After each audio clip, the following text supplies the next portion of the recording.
बहुत बहुत स्वागत आपका ब्रेकिंग न्यूज चैनल में एक बार फिर से। तो आज पूरे दिन की कई महत्वपूर्ण और बड़ी खबरें निकलकर सामने आ रही है। एक एक करके हम आपको तमाम इन बड़ी खबरों के बारे में जानकारियां देंगे, पर उससे पहले आपसे एक निवेदन है। अगर आपको आज का मुख्य समाचार अच्छा लगे तो जल्दी से वीडियो को लाइक कर दें, क्योंकि आपका एक लाइक हमारे लिए बहुत ज्यादा महत्वपूर्ण होता है। और इसे ज्यादा से ज्यादा अपने फेसबुक और व्हाट्सएप पर जरूर शेयर करें। जरा संभल कर करें ऑर्डर। दिल्ली में पिज्जा बॉय निकला कोरोना पॉजिटिव, संपर्क में आए 89 लोग क्वारंटीन। जी आपको बता दें कि देश की राजधानी दिल्ली में हैरान कर देने वाला मामला देखने को मिला, जहां एक पिज्जा डिलीवरी बॉय के कोरोना वायरस से संक्रमित होने की खबर मिली। दक्षिणी दिल्ली में एक पिज्जा डिलीवरी करने वाला लड़का कोरोना वायरस पॉजिटिव पाया गया और संपर्क में आए 89 लोगों को क्वारंटीन कर दिया गया।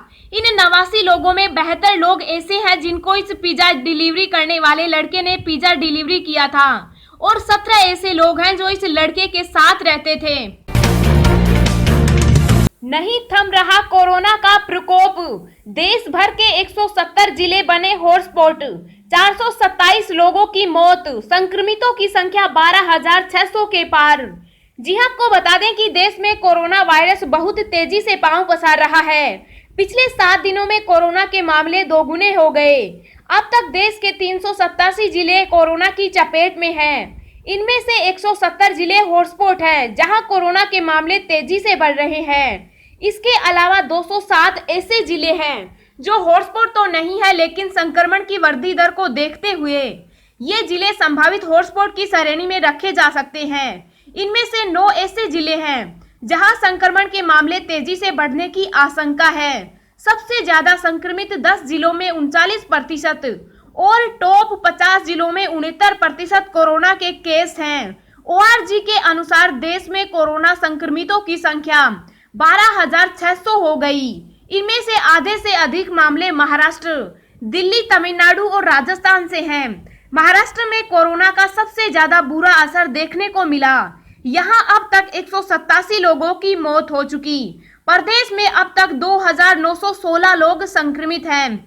इसके बाद दिल्ली में 1,578 मामलों के साथ दूसरे स्थान पर, तमिलनाडु 1,242 केस के साथ तीसरे और राजस्थान 1,101 मामलों के साथ चौथे नंबर पर है। दुनिया भर में कोरोना वायरस से पीड़ितों की संख्या 20,80,000 के पार पहुंच गई, जिसमें से 14,30,000 एक्टिव केस हैं। दुनिया भर में कोरोना वायरस के चलते 1,38,000 लोग अपनी जान गंवा चुके। हालांकि सुकून की बात यह है कि अब तक 5,13,000 लोग इलाज कराकर स्वस्थ भी हो चुके हैं। अमेरिका में 27,000 लोगों की मौत के बाद बोले राष्ट्रपति डोनाल्ड ट्रंप, हमने कोरोना के शिखर को पार कर लिया। जी आपको बता दें कि अमेरिका में कोरोना संक्रमण से सबसे ज्यादा मौतें हुई। कोरोना से मरने वालों की संख्या 27,000 को पार कर चुकी। गुरुवार को कोरोना संक्रमण के ताजा अपडेट सामने आए, जिसमें एक दिन में अब तक सबसे ज्यादा मौतें दर्ज हुई। गुरुवार को अमेरिका में 2600 लोगों की मौत हो गई। इससे पहले बुधवार को अमेरिका में कोरोना वायरस से 2228 मौतें हुई। सबसे ज्यादा प्रभावित न्यूयॉर्क है, जहां 10,000 से ज्यादा मौतें कोरोना वायरस के कारण हो चुकी। अमेरिका में 4 लाख से ज्यादा लोग कोरोना संक्रमण से पीड़ित हैं। ऐसे में अमेरिकी राष्ट्रपति डोनाल्ड ट्रंप ने कहा कि कोरोना वायरस के मामले में अमेरिका ने शिखर को पार कर लिया। साथ की बैठक से पहले राष्ट्रपति का यह बयान अमेरिका में कोरोना वायरस के बढ़ते मामलों और मौजूदा स्थिति को बताता है। उन्होंने कहा कि अमेरिका ने कोरोना के शिखर को पार कर लिया। उनका इशारा था कि अब अमेरिका में कोरोना से स्थिति सुधरेगी, संक्रमण और मौत के मामले में गिरावट आएगी। मौलाना साद और 6 अन्य लोगों के खिलाफ हत्या के प्रयास का केस दर्ज। जी हाँ, आपको बता दें कि दिल्ली की निजामुद्दीन मरकज के मुखिया मौलाना साद और 6 लोगों पर कानून का शिकंजा कस दिया। पुलिस ने इन सभी के खिलाफ IPC 304 के अंतर्गत हत्या के प्रयास का मुकदमा दर्ज किया। दिल्ली पुलिस के PRO मनदीप रंधावा ने इस बात की पुष्टि की। सूत्रों के अनुसार IPC की धाराएं जिसके तहत मौलाना साद को पहले ही जमानत दे दी गई थी, वह गैर जमानती अपराध है। बता दें कि आईपीसी 304 के तहत दोषी पाए जाने पर दोषी को 10 साल तक कड़ी जेल की सजा हो सकती है। इसके अलावा क्राइम ब्रांच ने उन 18 लोगों को भी नोटिस भेज दिया जो तबलीगी जमात की आयोजन समिति में थे। उनमें से 11 क्वारंटीन में हैं। लॉकडाउन बढ़ने से देश को होगा 234.4 अरब डॉलर का नुकसान। जी हां, आपको बता दें कि देश में कोरोना वायरस महामारी के चलते देशव्यापी लॉकडाउन को 3 मई तक बढ़ाने से 234.4 अरब अमेरिकी डॉलर का आर्थिक नुकसान होगा। इसके चलते कैलेंडर वर्ष 2020 में जीडीपी बिना किसी घटबढ़ के स्थिर रह सकती है। बार्कलेज ने एक टिप्पणी में कहा कि आर्थिक वृद्धि कैलेंडर वर्ष 2020 के लिए शून्य होगी। वित्त वर्ष के नजरिए से देखा जाए तो 2020-21 में इसमें 0.8% वृद्धि ही होगी। प्रधानमंत्री नरेंद्र मोदी ने मंगलवार को 3 सप्ताह के लिए लॉकडाउन को बढ़ाने का ऐलान किया, जो अब 3 मई तक लागू होगा। उन्होंने संक्रमण से अप्रभावित रहने वाले क्षेत्रों को 20 अप्रैल से कुछ राहत देने का संकेत दिया, लेकिन कहा कि यह छूट सख्त निगरानी पर आधारित होगी। ब्रोकरेज फर्म ने पहले कहा था कि 3 सप्ताह के लॉकडाउन में 120 अरब अमेरिकी डॉलर का आर्थिक नुकसान होने की आशंका है, जिसके अब बढ़कर 234.4 अरब अमेरिकी डॉलर तक होने का अनुमान है। पाकिस्तान ने भारत से मांगी मदद, हाइड्रोक्सीक्लोरोक्विन की आपूर्ति के लिए किया अनुरोध।